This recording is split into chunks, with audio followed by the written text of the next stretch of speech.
Oh, this championship season has been a breeze for Sunderland so far. 4-0 winners, and we're here to review it all at Where Black Cats Walk. Welcome to the Sunderland View, and welcome to Where Black Cats Walk.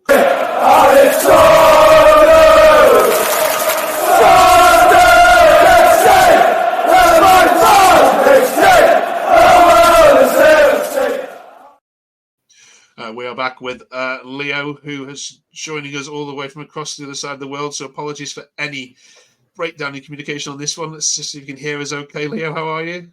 Yeah, I'm doing great, especially after this morning. Definitely making the lack of sleep even a lot better.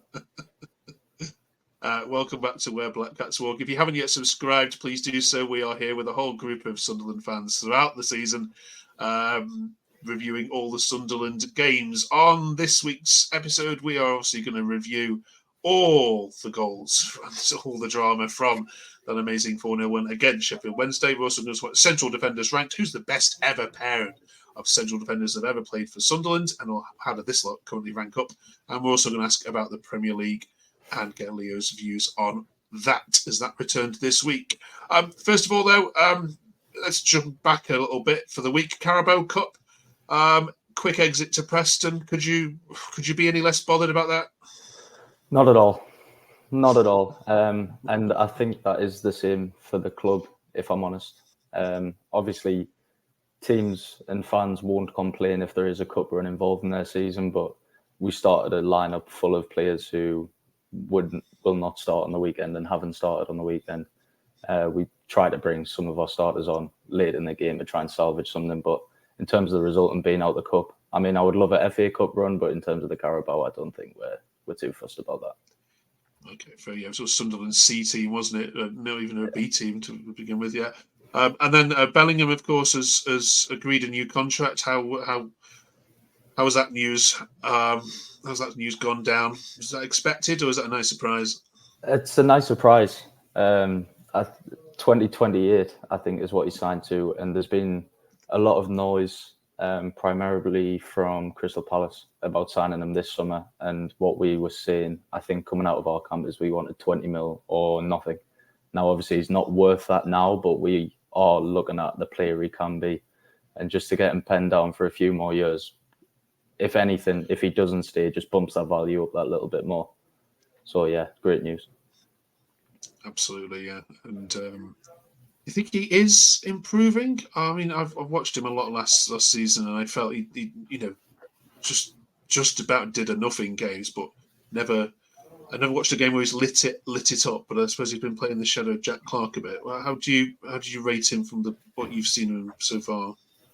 Yeah, I think these first two games I have seen massive improvement. The big question looming around him after last season was can he just be more consistent? Because we've seen performances, especially at the start of last season, which was really positive, and we've seen glimpses in games, but I don't think we ever really saw a full 90 where he was that player and he was that player driving us. I thought he was fantastic today. I thought he had a good performance against Cardiff. So as long as he can get that consistency down, sky's the limit for him, honestly. Okay. All right, on to today's game then. I think we spoke about last week. This was much bigger test than Cardiff, a team that had obviously themselves won 4-0 last week, and it would tell us a lot more about Sunderland and Sheffield Wednesday. And by goodness, you've answered your critics, haven't you? What impressed you the most about, first of all, the way you set up and tactically about the game? I think what impressed me the most was until we got that first goal in the 10th minute, it was very cagey, and they got in behind us and they got a couple of breaks a lot of times. They never really had a clear-cut chance, but just they got in positions where I thought, okay, this could be an onslaught if we don't do something about it quickly. We quickly saw what they were trying to do. We quickly adjusted our press and how we were winning the ball back against them, winning them in high places. And as soon as our first goal went in, it was non-stop. And I think last season, especially in a game like that where we're getting so much pressure. I mean, you saw the Blackburn, we lost 5-1 last season. It could have easily been a game like that if we were playing last season. We had a tendency to just roll over and let teams attack and hope we can just block shots. but that would never work. But now we clearly have a plan to feel out teams in the first starter of the game and then just combat that perfectly, really, which is what we did today. Chris Wigger's a player we spoke about a lot last week, and although he wasn't on the score sheet, I was so impressed with his performance. And to say, if you look at his age and and what he's doing on a pitch, someone that young shouldn't be that good, should they? Yeah, I mean, 17 years old is wild. I mean, to think, I've played a lot of football, but me at 17 couldn't even imagine doing what he's doing, starting games in the Championship, and at times taking it by the scruff of the neck and saying, "This is my midfield to run." He's, he's incredible. Yeah, he's got a fantastic footballing brain, hasn't he? Luke O'Nien will get the headlines for the goal, but defensively, are you just as impressed as what he's doing at the moment at the back? Yeah, well, like I said, that first 10 minutes was very shaky. I mean, 10 seconds into the game, he tried to clear a ball and it hit off Jamal Lowe, I think. So I thought, oh, great start. But like I say, after that first goal, we looked like they couldn't get anywhere near us in terms of scoring or chances. We were very resolute. We were very sound at the back. So, yeah, really impressed. Okay, onto a big test then this week, back at home, and it's Burnley that have come visiting to the Stadium of Light. You seem to say this every week. We're going to find out a lot more about Sunderland this week, aren't we? Certainly from a defensive point of view. Yeah. Burnley, 9 goals in 2 games, conceded once. But although they can't stop scoring, we're the only team in the league that haven't conceded a goal as of right now.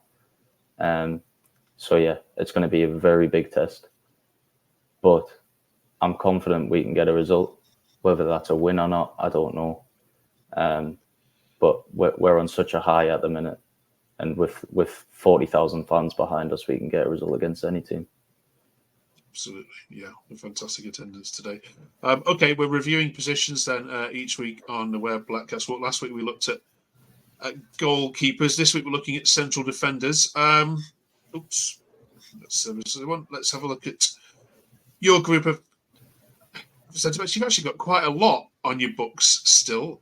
So my first question to you is, I'm guessing you're not going to be needing to go into the shopping market for a centre-back, even though you have got a couple of injuries there. Sunderland are all done in this area, aren't they, in terms of purchases? I think we will be. Ideally, I would actually want to get one more through the door because Sealed has consistency problems in his performance and he's got a long-term injury. Ballard is one of the best centre-backs in the league, but has his injury problems. He hasn't gone a full season where he's remained fit. O'Nien is Mr. Reliable, but will the performances be the same as these past 2 weeks every game? We don't know.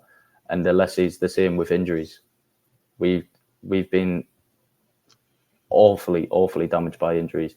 We saw it with Luton when we were in the playoffs, and we had a whole back four of right backs, I think. And the bottom 2 guys, Triantis and Anderson, I don't see them being at the quality right now. Not to say that they can't be there, but right now they're nowhere near, I don't think. So although I would like to see one more through the door, if we can keep the current ones we have fit, then yeah, we won't have a problem. Okay. What does Sunderland need to get then if centre-backs isn't on the shopping list? Apart from a striker, we know that. What else do you want? I would want to see just a backup winger. I know we've signed Poveda, but he is currently, I think he's only just had his first training session back as of this week. And he has his injuries problems the same way Roberts does and the same way Clark does. So if we get a bad injury to Clark this season and we've got 70% fit Poveda coming in from that might hold us. I think we need a wing, apart from a striker, we need a winger that is okay to be not playing every game, but when he's called upon, he can do a job for us. Okay, we'll let you go. Just on the Premier League then, the Premier League came back this this weekend. Who's your tips for the Premier League? I think it's going to be Arsenal's year. I think Arsenal have it over City this year. Okay. Yeah. And who's coming down? Newcastle. Nah. I think Southampton are nailed on. Okay. And finally, if you do get promoted this year, which two other teams would you like to take up with you? I would say Leeds, purely because I think we're the two biggest teams in the league, so we deserve to be in the Prem. And I will say for Borough. Let's get some derbies in. Okay, all right. Not many people didn't say Leeds when I asked that question. I've got to be honest with you. Okay, and finally, we asked you right at the start of the recording. What is the best centre back pairing for Sunderland in history? Pairing. We know there's been some great centre backs, but we're looking for the best pairing. Who'd you say? Well, I can only really talk from my memory, so I'm not going to talk about a centre back from the early 2000s here. But I will go.